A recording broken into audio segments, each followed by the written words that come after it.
पटोहिया रे, अरे हे पटोहिया, अरे सुनत है रे, अरे काकू फुट कैले बाई रे दादा, सुतले रवि का ये दादा, एकदम परेशान करके धर ले बिया। अरे बाप रे बाप, अरे बाप रे बाप, अरे दादा हो दादा, लागत बाकी पोखरवा पर का दैतवा धैले रे बाका ये दादा पटोहिया के।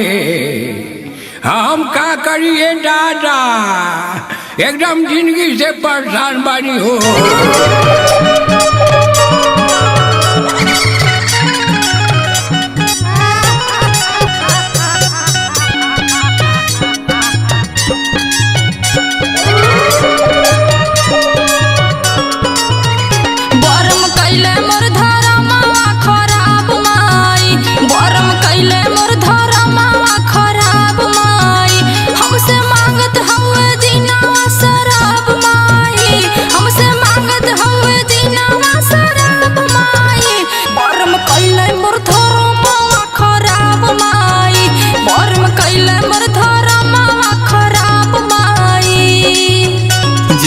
कैले हो भी उकिया रहरिया में जाई, जेवन कैले हो भी उकिया रहरिया में जाई।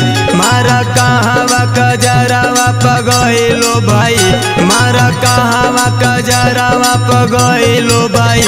जेवन कैले हो भी उकिया रहरिया में जाई, जेवन कैले हो भी उकिया रहरिया में जाई।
सोखा पेटवा मारत होई खोचा, जैसे लागत होई सगरो कबार ली है छोटा।